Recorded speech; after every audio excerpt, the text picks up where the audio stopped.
حنش بن عبداللہ سے روایت ہے کہ میں نے حضرت علی رضی اللہ تعالیٰ عنہ کے 2 مینڈوں کی قربانی کرتے دیکھا. میں حضرت علی کو دیکھا 2 مینڈوں کی قربانی کر رہے. میں نے ان سے عرض کیا یہ کیا ہے، یعنی آپ کے ایک کے بجائے 2 مینڈوں کی قربانی کیوں کرتے ہیں؟ انہوں نے فرمایا رسول اللہ صلی اللہ علیہ وسلم نے مجھے وصیت فرمائی تھی کہ میں آپ کی طرف سے قربانی کیا کروں، ایک قربانی میں آپ کی جانب سے کرتا ہوں. اللہ کے نبی صلی اللہ علیہ وسلم دنیا سے پردہ فرما گئے تھے اور حضرت علی ان کی طرف سے بھی قربانی کر رہے.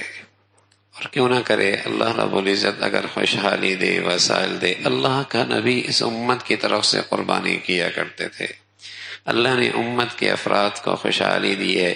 پھر اپنے نبی سے محبت کا اظہار یوں بھی کیا جائے کہ اپنی نبی کی طرف سے بھی قربانی کی جائے، اپنے نبی کی طرف سے بھی قربانی کی جائے. اللہ رب العزت اس میں اور ہی ترقی اور برکتیں عطا فرما دیتے ہیں. عبداللہ ابن عمر رضی اللہ تعالیٰ سے روایت سے معلوم ہوتا ہے کہ مدینہ طیبہ میں قیام فرمانے کے بعد رسول اللہ صلی اللہ علیہ وسلم پابندی کے ساتھ ہر سال قربانی فرماتے رہے.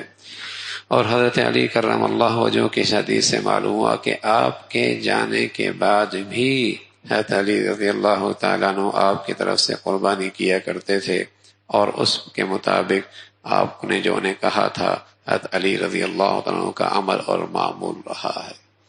والد دنیا سے چلے گئے، ان کی طرف سے بھی ایصال ثواب کی قربانی ہے. والدہ چلی گئی، ان کی طرف سے بھی ایصال ثواب کی قربانی ہے. ایسے تو مسلمان اپنے ماں باپ کے لیے صدقہ کرتا ہی رہتا ہے، لیکن یہ سیزن ہے نا، یہاں اجر زیادہ ہے، بدلہ زیادہ ہے، عطا زیادہ ہے. تو ایسے موقع پہ اللہ رب العزت خوشحالی دے، فراوانی دے، تو انہیں بھی اپنی قربانی میں زندوں کے لیے بھی کر سکتے ہیں، جانے والوں کے لیے بھی کر سکتے ہیں. زندوں کے لیے بچے نابالغ ہیں، ان کی طرف سے بھی کر سکتے ہیں. سعادت کی بات ہے. تو یہ مسلمانوں کی طرف کمائی کا ایک موسم ہوتا ہے. اللہ رب العزت اس پہ خوب بہانوں سے عطا فرماتے ہیں. اللہ عمل کی توفیق نصیب فرمائے.